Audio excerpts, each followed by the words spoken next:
thing about when I say he sounded like Trump, I feel like, what's good, YouTube? In today's video, we about to check out some insane conspiracy theories that turned out to be true. Let's see if that is true, though. Let's get it. Let's go. Smash that like button. Let's go. Let's see if these theories are true. Performing strange. Hold on, let's start that over. Let's see.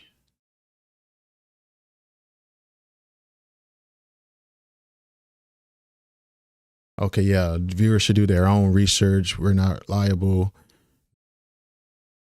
Okay, cool. Y'all see, y'all read. Secret government experiment turned animals into spies. A lie about food created a global crisis, and powerful men were caught performing strange rituals in the woods. These stories sound like nonsense. Many people didn't believe them, then the truth came out. Today we're diving into insane conspiracy theories that were true all along. We'll begin with the strange cases and work our way to the most shocking. Our goal, guys, is 2.5 million subscribers by the end of 2026, and it is crazy, so it would mean the world if you subscribe. I will do my very.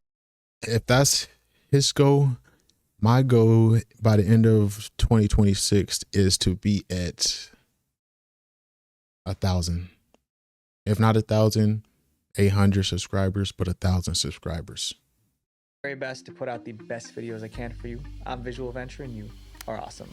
The Animal Spy Conspiracy. Chapter 1. During the Cold War, the US and Soviet Union spied on each other. That's no secret, but there's one bizarre conspiracy theory from that period. People claimed the CIA tried to turn animals into spies. It sounded crazy, but declassified documents proved it actually happened. In the early 1960s, being a CIA spy meant risking your life. Anyone caught spying in the Soviet Union could be executed. The CIA wanted to spy without putting agents in danger, so they came up with a strange idea. Stop relying on human agents. That was where cats came in. The CIA realized cats could go anywhere without drawing attention. That made them perfect spies. So the agency launched Project Acoustic Kitty. The goal was simple: turn a cat into a walking listening device. Surgeons would implant a microphone, a radio transmitter, and an antenna into the cat's body. The idea was that the cat would move near a target, the mic would capture the conversation, and the transmitter would send the audio to the CIA. On paper, it sounded smart. In real life, it was chaos. Implanting those devices into a living creature was tricky. It took months to figure out. One report said they made a monstrosity. At that point, it was time to train the cat. But a new problem came up. The cat was hard to control. During training, it kept wandering off and chasing birds. It also— Is that why cats are so intelligent? Because of this theory? I wonder. also kept stopping to look for food. Even so, the agency decided the spy cat was ready. It was time for a real mission. In 1967, the CIA released the spy cat near the Soviet embassy in Washington, D.C. Two men were sitting on a nearby park bench. Agents wanted the cat to get close enough to record the conversation. They released the cat. It stepped into the street. Then a taxi hit it. The mission was over before it even began. By then, the agency already spent about $20 million on the project. That's roughly 170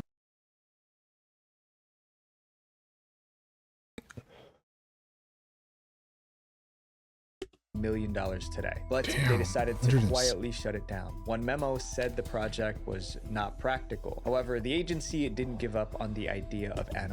See, theories like this make you wonder, like, about Area 51. So is Area 51 is where they do stuff like this? You see what I'm saying? Now that stuff like this comes out, it's like, is Area 51 where they do testing like this? Are there really aliens? Spies. Instead, they tried something even stranger. By the early 1970s, CIA engineers came up with a new plan. If real animals were too hard to control, they would build a machine that looked like one. That idea became the insectothopter. It was a tiny drone. Now that I'm thinking about it, wonder if these animals, like such as cats, if they spy on Americans on a regular. I wonder if we're being spied on right now, because you only see dragonflies once in a while, and people once. drone built to look like a dragonfly. It had a tiny engine that powered the wings. A microphone was hidden in the head, and operators could control it remotely. By 1976, the CIA had a working prototype. This is the first flight of the insect-sized unmanned aerial vehicle called Insectothopter. Flight tests were impressive. The plan was for it to fly close to a target and record conversations. Once again, but until the bird. The drone was extremely light. That meant even a small breeze could push it off course. Makes Agents sense. struggled to keep it steady long enough to record anything useful. Eventually, the project was abandoned. The Acoustic Kitty and Insectothopter projects remained classified. That's 2 for 2. People 0 for 2. about them, but no one could confirm they were real. Then in the early 2000s, the CIA declassified some documents. That was when the truth finally became public. In 2003, the CIA put an Insectothopter prototype on display in its museum. The company, in our next chapter, secretly did something to millions of their own customers and didn't tell anyone. What is that? The Battery Gate Conspiracy. The battery. For years, iPhone users noticed a frustrating pattern. Whenever Apple released a new iPhone, the older models seemed to get slower. Many users believed Apple was doing this on purpose to push them to buy the latest about this iPhone. one, yeah. People thought this theory was crazy, and if you believed it, you were just paranoid. Then in 2017, something happened, and suddenly you didn't seem so crazy after all. That year, Apple released a software update called iOS 10.2.1. After users installed it, complaints started pouring in. Users with older iPhones said their batteries were acting strangely. A phone might show a 30% battery, then suddenly drop to 1%. Seconds later, the phone would shut down. People complained all over social media. They were confused, frustrated, and demanded answers. But Apple didn't respond. So one man decided to look into it himself. John Poole was a software developer. He noticed that people were complaining about their iPhones. His wife was one of them. My wife just offhand mentioned that her iPhone 6S felt slow, and the numbers that we got out of it were significantly lower than what I'd expect from a phone like that. Poole knew enough about phones to analyze the situation. It was sort of a eureka moment, and that's what prompted me to really take a deep dive into I wonder our database. I wonder if this is what I'm going through right now on my iPhone 14 right now. It's just a regular iPhone 14. I got 78% battery left, and it does act slow sometimes. Like it makes me wonder sometimes. But yeah. Performance data and see what was happening. He ran performance tests on older iPhones and compared the results to newer ones. What he found was hard to ignore. Older iPhones running newer versions of iOS had lower performance scores, but it was only happening to phones with older batteries. After analyzing everything, he reached one unsettling conclusion. Apple was deliberately slowing down older iPhones. Poole published his findings on his blog on December 2017. Millions read it and they were furious. For the first time, the old joke about Apple slowing phones down didn't feel like a joke anymore. Now Apple had to answer for it. Just 2 days after Poole's blog went viral, Apple released a statement. Apple confirms it slowed their stocks down went down. Older iPhones to reduce power demands. The company admitted it was slowing down older phones, but it said there was a good reason for it. As iPhones get older, so do their batteries. Older batteries can't handle power the way they used to. If an older battery is pushed too hard, the phone might shut down or crash. To prevent that from happening, Apple added software that reduced the processor speed on older models. But that explanation didn't calm customers down. The problem wasn't just the slowdown. They did that so customers, it's like a monopoly. They did that so customers, if once they realized that their phone was acting up, they would try to go get a new phone or buy a new phone. Let me just say that. Monopoly. We played it growing up. The problem was that Apple kept it hidden. Soon lawsuits began piling up. I wish I'd noticed stuff like this. Have been filed in Los Angeles and Illinois, claiming those suing never consented to allow Apple to slow their older iPhones. Apple we had an ad, in guys. the US, Canada, Israel, and several European countries. Attorneys said Apple acted deceptively by hiding the shutdown and slowdown issues. In 2020, Apple agreed to settle the lawsuits. The company reportedly paid about $500 million. Every iPhone user included in the lawsuit received a little less than $100. But as part of the deal, Apple did not admit to breaking any laws or any other wrongdoing. Today, Apple's more transparent about battery performance. The company also added a new feature that shows battery health. Up next is the story of a product that millions of people bought without knowing it was a death trap. My battery health is at 78%. Conspiracy.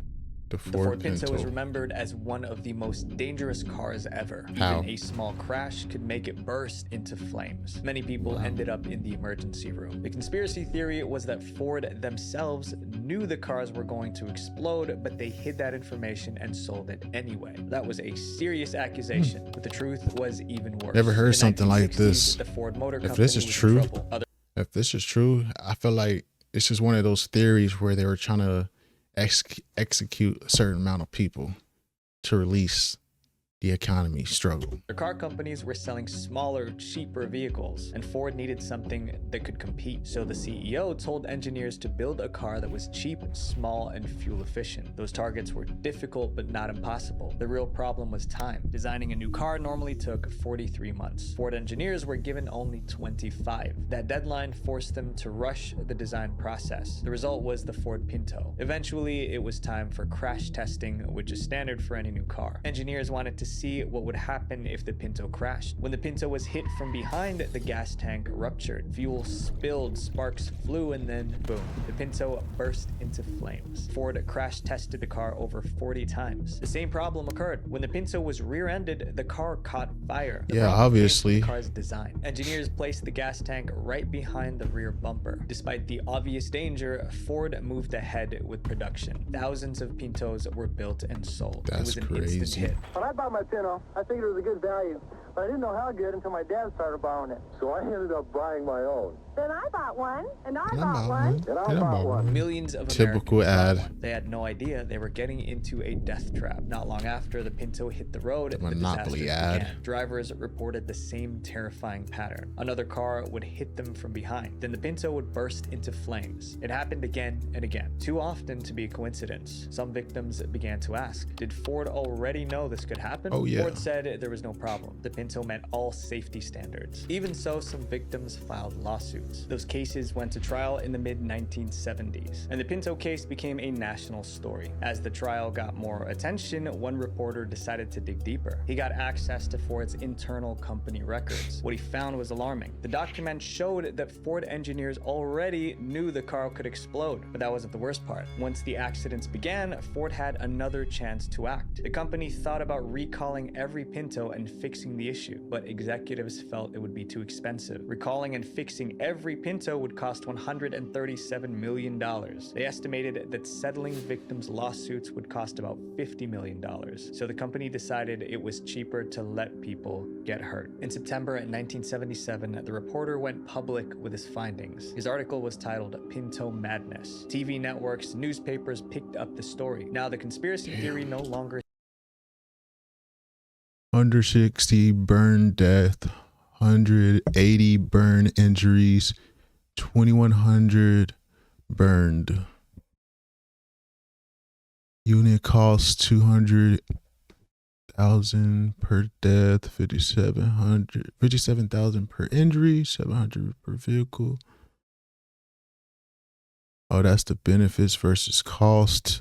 11 million cars, 1.5 million light. Damn. sounded crazy. Ford knew the car was dangerous and sold it anyway. In total, 117 families sued Ford over the Pinto. The company paid more than $100 million to settle the cases. In June 1978, Ford finally recalled 1.5 million Ford Pintos. Engineers made the necessary changes to prevent explosions. No one knows exactly how many people passed away in Pinto fires. Some estimates put the number in the hundreds. Others say it was much lower. But whatever the true number was, it was far too many. Up next is the story of an industry that quietly rewrote the rules of nutrition, and millions of people paid the price. The Big Sugar Conspiracy.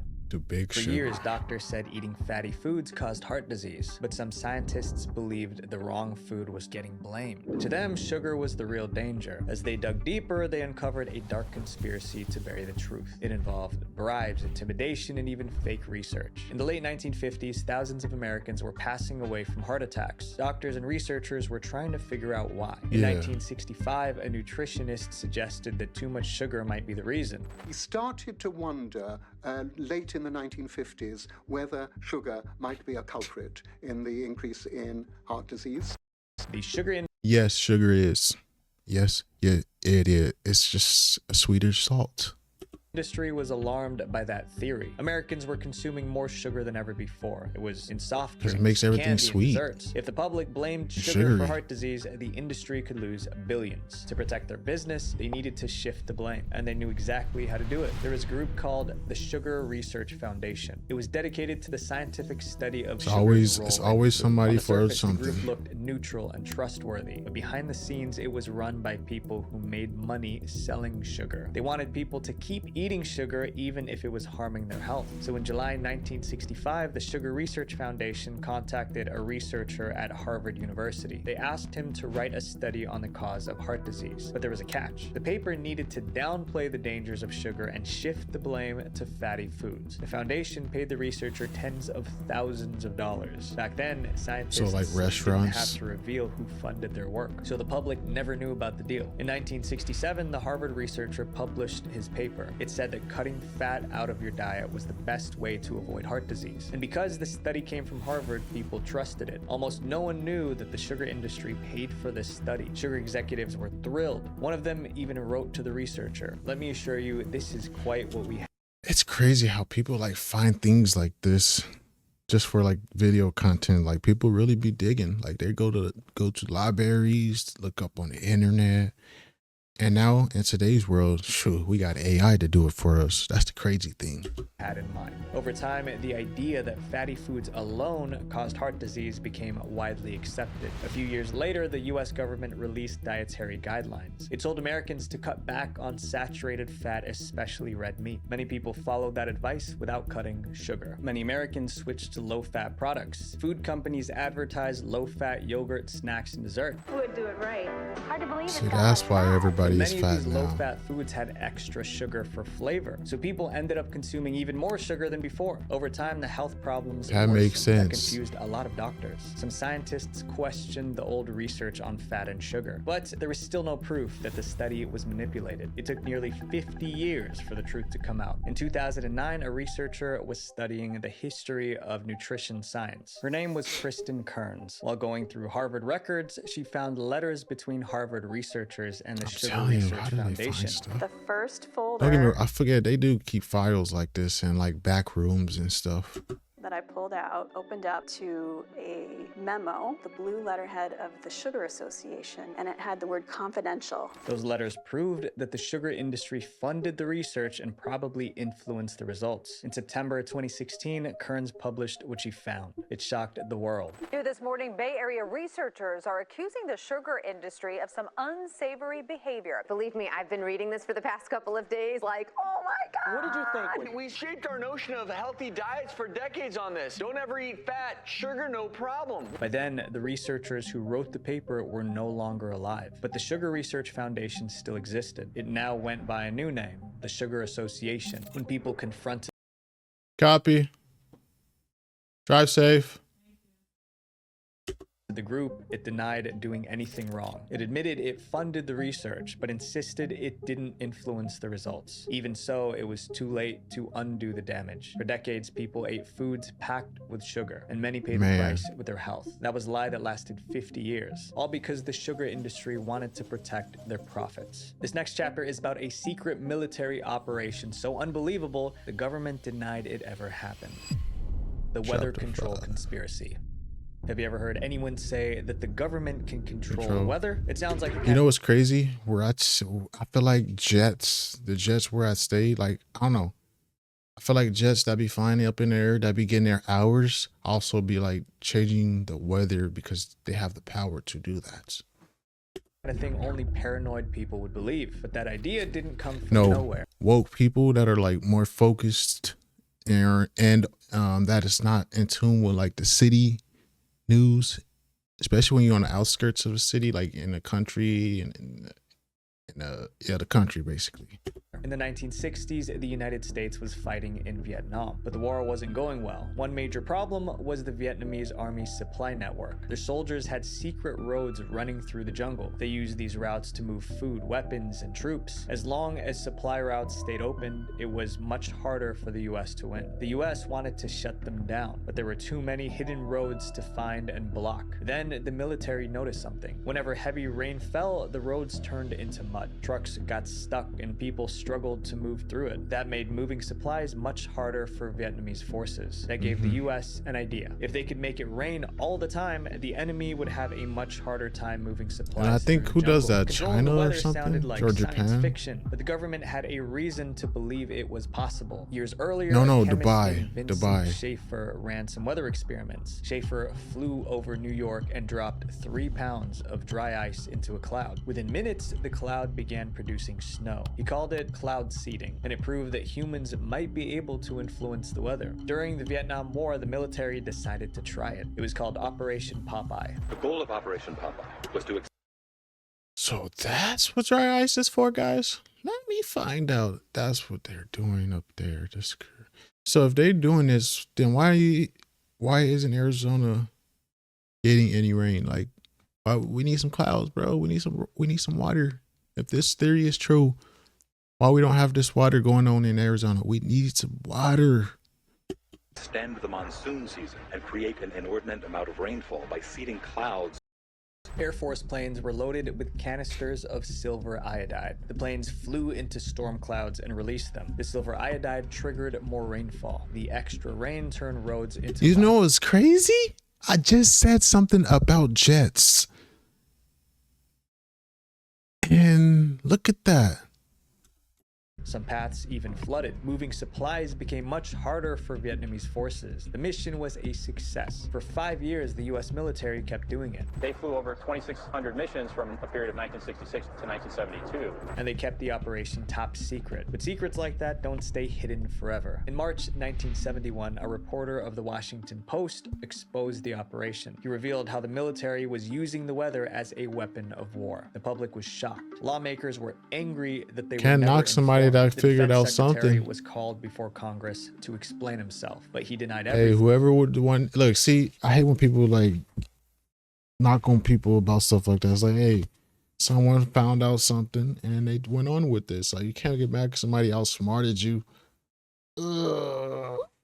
And cheated cheated their way to win victory. That denial only made things cheated worse their way to victory. Reporters kept digging. In July 1972, another reporter published a story in the New York Times. It was titled "Rainmaking is Used as Weapon by U.S." This time, the evidence was much stronger. The reporter had spoken with people involved in the operation. Now the story was no longer just a rumor. The defense secretary and military officials were summoned to a secret Senate hearing. They were asked about the project again, and they finally admitted the truth. That raised a disturbing question. If one country could use weather as a weapon, what would happen if other countries did the same? It could destabilize the climate, disrupt food supply, and create other serious problems. World leaders didn't want that to happen. So by 1977, world leaders signed an agreement banning the use of weather as a weapon. Today, over 70 countries have signed that treaty. As far as we know, no country has weaponized the weather since. However, cloud seeding never stopped. It's still used for farming and weather-related needs. So the weather control conspiracy theory turned out to be true. The leader in our next chapter believed the government I knew those jets were up there doing something. I freaking knew it. My mom was thinking, my mom had a theory, like a thought about it, and I had a thought about it. And I be feeling like it just be up there, and the way they be flying, they create inside the Scientology clouds. Conspiracy. The Church of Scientology has been accused of many things, including being a cult, but one claim stood out from the rest. People said the church was doing illegal things to silence its enemies in government. So were these conspiracy theories true? But to understand why millions of people believe this church is dangerous, we have to go back to where it all started. The Church of Scientology began in 1953. It was founded by a science fiction writer named L. Ron Hubbard. It said Scientology was a religion that could help people unlock their full potential. Read Scientology, The Fundamentals of Thought by L. Ron Hubbard. Your search is over, but the adventure's just begun. That message attracted thousands of followers, but as Scientology grew, so did the controversy. Oh yeah, I hear about that. Members accused the church of extortion and harassment. By the mid-1960s, the complaints were too many to ignore. The US government started investigating Scientology's internal practices, and what they found was troubling. I heard about that Scientology stuff. Somebody was posting it on like TikTok like a couple years ago. It was popping up in my news feed, and now all of a sudden in this video I'm hearing about it. It's crazy how church money were going it's crazy how things revolve going straight to the founder, Hubbard. He was running it less like a religion and more like a business. So the government revoked Scientology's tax-exempt status. Other countries went even further. The state of Victoria in Australia has passed a law making it a criminal offense for anyone to demand or receive payment for the pseudo-medical practice of Scientology. Hubbard was furious. He believed the government was targeting him unfairly. He gave interviews defending Scientology. Why do they just fight it and say there's something bad, but they never specify what's bad? They haven't specified. For instance, right now they say we're breaking up marriages. All right, that's a lie. But instead of... Whoa. Guys.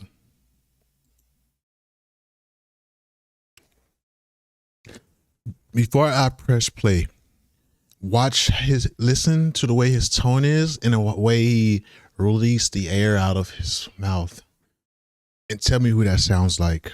Furious. He believed the government was targeting him unfairly. He gave right here. defending Scientology. Why do they just fight it and say there's something bad, but they never specify what's bad? They haven't specified. For instance, right now they say we're breaking up marriages. All right, that's a lie. But instead of... Who the hell talks like that? President Donald Trump. So if this guy was doing lies, that means Trump was friends with this guy. And Trump learned. Fighting back in court, Hubbard came up with a much darker plan. He would attack the government from within. In 1973, Hubbard launched Operation Snow White. The mission was simple. Scientology wanted to infiltrate government offices and erase every damaging file about the church. To do that, Hubbard created a network of spies. They made Scientology members apply for jobs in government agencies. They targeted places like the IRS and the Department of Justice. Once they got hired, the spies searched for files on Scientology. Then they stole those files or destroyed them. Sometimes they swapped real records with fake ones that made the church look harmless. The operation was led by Hubbard's wife, Mary Sue. She trained Scientologists to become spies. They learned how to forge IDs and manipulate people. For 5 years, the plan worked. Scientology infiltrated 136 government agencies in 30 countries. But the church was not just stealing files. They were also going after anyone who criticized them. Hubbard kept a list of the church's enemies. Paulette Cooper was at the top of that list. In 1972, she published a book titled The Scandal of Scientology. It was one of the first books to openly criticize the church. Scientology church leaders hated her for it, so they decided to ruin her life. They sued me 19 times all over the world, put me through 50 days of depositions. Sheesh. They sent a lot of horrible anonymous smear letters about me. You don't know what an AI work management platform is? Yikes. Here's 3 new AI Then they decided to frame her for a crime. They stole my stationery. They got my fingerprint on a piece of paper. And then they sent bomb threats to themselves. Scientologists got a paper with Paulette's Dang. Then they used that paper to send device threats to their own church. After that, they reported the threats to the FBI themselves. To investigators, it looked like she was guilty. Paulette was arrested and charged. If convicted, she could spend years behind bars. The Scientologists were celebrating. However, their entire operation was about to fall apart. In May 1976, 2 Scientology spies broke into a courthouse in Washington, D.C. They were trying to steal more documents, but the plan failed. A security guard caught them using forged IDs. Federal agents traced those fake IDs back to Scientology. So in July 1977, FBI agents raided Scientology offices. They seized about 100,000 stolen government documents. They also uncovered files that exposed Operation Snow White. Those files showed that Scientology framed Paulette Cooper too. They found something that said along the line of conspired to frame Miss Lovely, which was the code name that Hubbard gave to me. 11 high-ranking Scientology officials were convicted. Among them was Mary Sue, the wife of L. Ron Hubbard. She was sentenced to 5 years behind bars. But one key figure avoided charges, L. Ron Hubbard himself. Investigators believed he directed the operation, but they could never prove it in court. After the convictions, Hubbard disappeared from public life. He spent the rest of his life paranoid and in hiding. Scientology still exists today and is still powerful. Its members include celebrities, lawmakers, and wealthy CEOs. Who knows how much more powerful it could have become if its spies stayed inside the government. This next chapter is about a secret club. Dang, that makes so much sense about these Epstein files. I swear to God, I feel like Trump and him has something, because the way he talked in that part is crazy. Powerful people in the world don't want you to know about. The secret society conspiracy. You've probably heard the theory that a secret group of rich and powerful men control the world, that they meet in private to decide wars, pick presidents, and shape major events. Most people brushed off this conspiracy theory as nonsense, but it turns out there's some truth to it. There's a forest in Northern California where powerful men really do meet in secret. Those men are members of the Bohemian Club. The club was formed in 1872 in San Francisco. At first, it was just a few dozen men talking about art, but over time, the club began to change. As businessmen, everything does. Politicians joined. Within a few decades, the Bohemian Club was no longer mainly about creativity. It was about power. In the 1890s, the club built a private camp deep in the California redwoods. They called it Bohemian Grove. Every summer, members traveled there for a 2-week retreat. As the years passed, of course, no man of color. More impressive. Multiple U.S. presidents attended, but as the Grove got more powerful, it also became more exclusive and secretive. You don't ask to join, they ask you. The whole thing is about excluding certain people, and other people get to go to this fancy retreat. No one was allowed to take photographs. Journalists were banned from entering. Members followed one strict rule. What happened at Bohemian Grove stayed at Bohemian Grove. And you see why Diddy did his thing. You couldn't have phones, no pictures, no videos. Naturally, this made people suspicious. What were these powerful men doing in secret? For decades, no one on the outside really knew. Then one journalist managed to get in. In July 1989, a journalist named Philip Weiss got inside Bohemian Grove. He planned to sneak in, but when he got there, security was much lighter than he expected, so he pretended to be a guest and stayed for 7 days. Weiss saw celebrities, politicians, and business executives. He heard discussions about major issues. It all seemed impressive. But on the first night, things went from impressive to bizarre. After dark, men in dark robes walked in a slow procession. They carried a coffin. Then they placed it in front of the statue of an owl. The statue was 40 feet tall. Then they set the coffin on fire. The ceremony was called the cremation of care. Inside the coffin was a figure meant to represent the worries of everyday life. Burning it symbolized letting those worries go. When he got back to New York, Weiss wrote about what he saw. His article was published. Is that why people always say write your things down and burn them? Is that where that came from? I don't know the actual correct term to call it, but you write your wrongs down or whatever's on your mind and toss it in fire. Spy magazine, and it caused a sensation. For the first time, the public got a glimpse inside Bohemian Grove. The idea that world leaders were performing rituals in the woods sounded unbelievable, but it was happening. Bohemian Grove still operates today. Every summer, members gather in the forest. Cameras are still banned. Journalists aren't allowed to enter. And the same rule still applies. What happens at Bohemian Grove stays at Bohemian Grove. So was the conspiracy theory true? What we know for sure is that they really do meet at Bohemian Grove. What they discuss, however, remains a mystery. Are they deciding the fate of the world or just spending time with friends? Governments, corporations, definitely the fate of worlds, investments. That the story reaching you would be the one they wanted you to hear. My friends, the most dangerous thing you can do is trust without question. Visual Venture. Speaking of dangerous organizations, I have a video about cults. That's crazy. That eye pops up after I just did that. That's wild. What you guys think? Let me know which theories you guys thought was true down in the comment section. I still got some cookies in my beard. Oops. But yeah, you guys think any of these theories were real? That cat one was pretty crazy. I don't know about that one though. That was pretty crazy.